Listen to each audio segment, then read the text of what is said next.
Comrade Pansare हत्या प्रकरणातील जे संशयित आरोपी होते त्यांना आज हायकोर्टाने जामीन मंजूर केलेला आहे. पानसरे कुटुंबीय म्हणून तुमची काय पहिली प्रतिक्रिया असणार आहे या कोर्टाच्या सगळ्या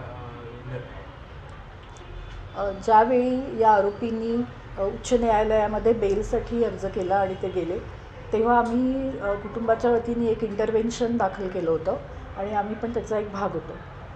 आम्हाला असं वाटतं की हा जो आजचा निकाल दिलेला आहे तो हा खटला बराच काळ रखडलेला आहे, त्याचा निकाल रखडलेला आहे आणि त्या काळामध्ये हे आरोपी तुरुंगामध्ये आहेत आणि सर्वोच्च न्यायालयाच्या एका निकालाच्या आधारे त्याचा आधार घेऊन माननीय उच्च न्यायालयाने हा निकाल दिलेला आहे. हा जो हे जे जजमेंट आहे आत्ताचं ते आम्ही वाचलेलं नाही आहे, परंतु त्याचा अभ्यास करून आणि आमच्या वकिलांचा सल्ला घेऊन आम्ही सर्वोच्च न्यायालयामध्ये याच्या विरोधात दाद मागायची का याचा निर्णय घेऊ लवकरच.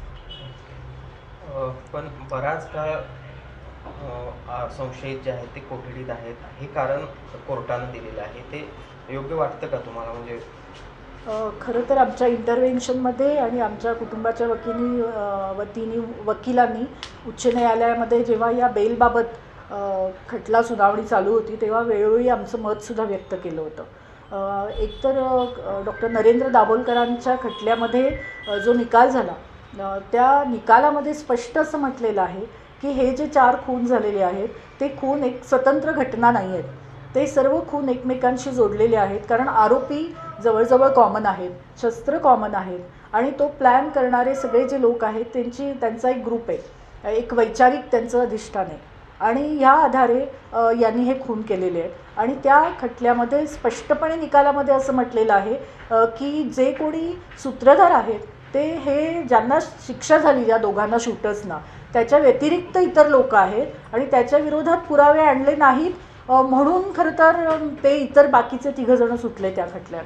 या सुनावणीमध्ये सुद्धा आम्ही हे सांगण्याचा प्रयत्न केला होता की हा एक अत्यंत गंभीर खुनाची घटना आहे, केवळ एक कुठल्या वैयक्तिक वादातून घडलेली नाही, ज्याला एक वैचारिक विरोधाचं स्वरूप आहे आणि म्हणून आम्हाला असं वाटतं की त्याचे परिणाम अनेक होऊ शकतात, साक्षीदारांच्यावर परिणाम होऊ शकतात त्याचे, हे जे आरोपी आहेत ते सुटल्याचे आणि त्याचा परिणाम खटल्यावर होऊ शकतो अशी भीती आम्हाला आहे. आणि त्यामुळं आम्ही खरं तर या अशा पद्धतीने बेल देण्याच्या विरोधामध्ये आमची भूमिका मांडली होती, परंतु उच्च न्यायालयाने जो निकाल दिलेला आहे त्याचा आम्ही स्वीकार करतो आणि सर्वोच्च न्यायालयामध्ये जायचं की नाही याचा निर्णय आम्ही घेणार.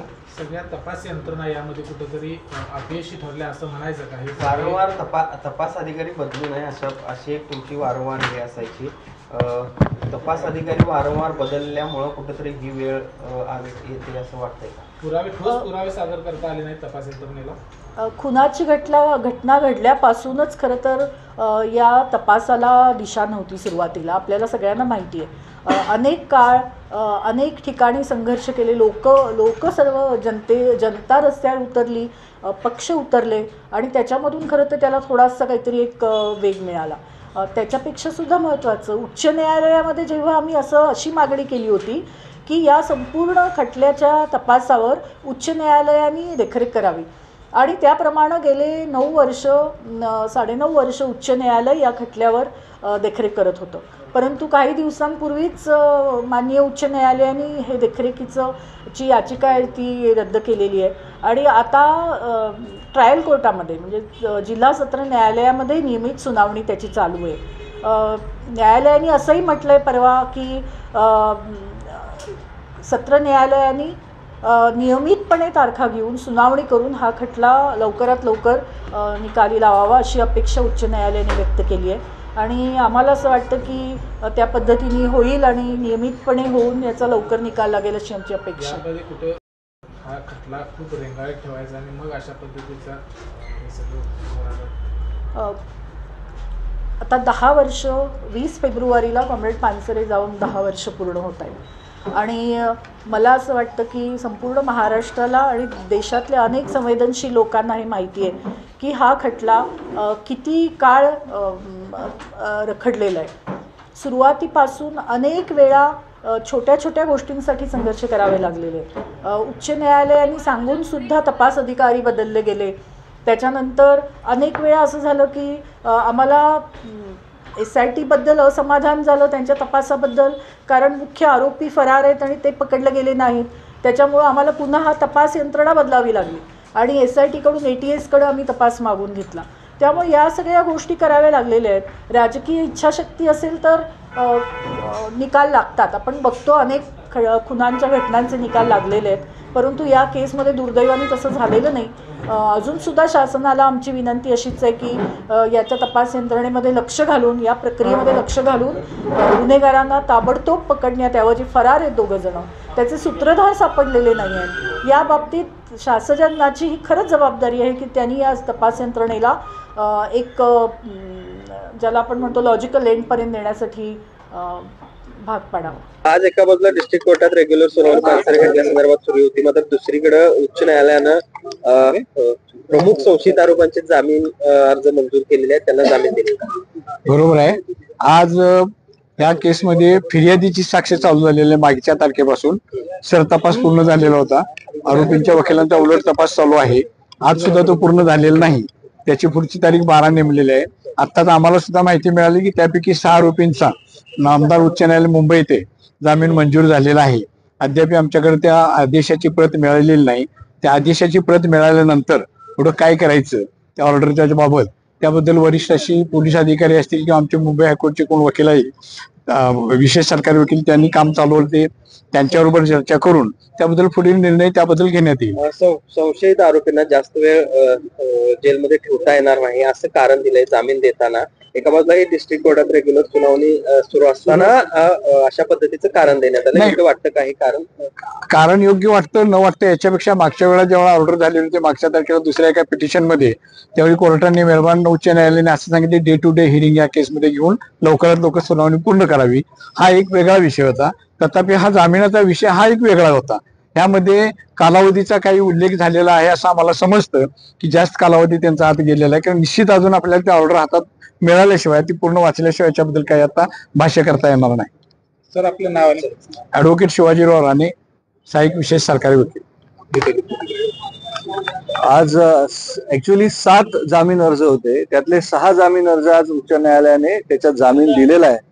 आणि एका अर्जाबद्दल मला जी कळलेली माहिती अशी आहे ती अशी आहे की या प्रकरणात मला अजून थोडं ऐकायचं आहे, आर्ग्युमेंट मला ऐकायची आहेत असं म्हणून तो पुढे त्याला तारीख दिलेली आहे. आणि हे जे 6 जामीन झाले त्यातल्या एका ऑर्डरमध्ये साधारण 2 कारणं आहेत. एक, हे जे षडयंत्र नावाचं एक षडयंत्र आपल्या समोर सांगितलं जात आहे की पानसरे केसमध्ये षडयंत्र आखलं गेलं आणि हे सगळं झालं, तर ती थिअरी उच्च न्यायालयाने फारशी मान्य नाही केलेली. हा एक भाग आहे.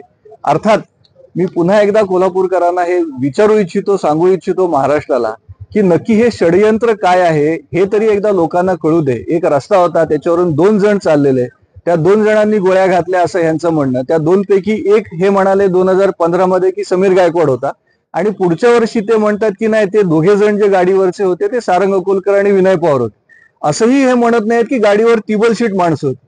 म्हणजे 2 कॉन्ट्राडिक्टरी थिअरी कशा येतात ह्याचं कोडं खरं यांनी सोडवायला पाहिजे. ते अजून सुटलेलं नाही, पहिली गोष्ट. आणि दुसरी गोष्ट की जो एक महत्वाचा साक्षीदार हे गेली कित्येक वर्ष म्हणतायत, त्यांचा स्टार विटनेस, तो तिसरीच थिअरी सांगतोय. त्यामुळे हे गौडव बंगाल शेवटी कधी ना कधी लोकांसमोर आलं पाहिजे, ही माझी मीडियाला पण विनंती आहे.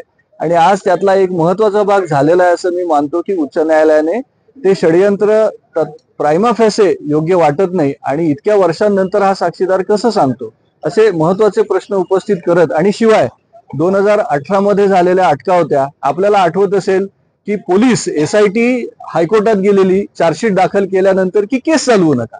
म्हणजे देशाच्या इतिहासात कदाचित ह्या अशा दुर्मिळ घटनांपैकी एक आहे की माणसाला पकडायचं, त्याची यथेच्छ बदनामी करायची, त्याच्याविरोधात चार्जशीट फाईल करायचं आणि नंतर स्वतःच हायकोर्टात जायचं की आम्ही दाखल केलेल्या चार्जशीटवर केस चालवू नका. ही घटना मला वाटतं देशाच्या इतिहासात पहिल्यांदा इथे कुठेतरी झाली आहे आणि याच्याबद्दल प्रश्न विचारले गेले पाहिजेत अशी माझी विनंती. आज डिस्ट्रिक्ट कोर्टात जी काही सुनावणी सुरू आहे त्यामध्ये फिर्यादीची उलट तपासणीला सुरुवात झाली, काय दिसतंय आणि तुम्हाला काय निदर्शनाला येते या सगळ्या कामकाजात? बघा, हे मी जसं मगाशी म्हटलं की हे षडयंत्र आहे असं दाखवण्याचं जे एक षडयंत्र आहे, म्हणजे ह्याच्यात हिंदू दहशतवाद आणि विचारवंतांची हत्या असं म्हणण्याचं एक जे षडयंत्र आहे त्याची एक एक पिसं निघतील असा मला आशावाद आहे, माझा विश्वास आहे. आज मूळ तक्रारदार पण जे कोर्टात आले होते, अर्थात अजून सुनावणी संपली नाही त्यामुळे मी सगळं आपल्यासमोर सांगू इच्छित नाही, सांगू शकत नाही, पण तरी सुद्धा त्यांनी हे मान्य केलं की जे आरोप त्यांनी केलेले ते आरोप बिना पडताळता केलेले होते. घरात झालेल्या चर्चेच्या आधारावरती त्यांनी पोलिसांना स्टेटमेंट दिलेली आहेत.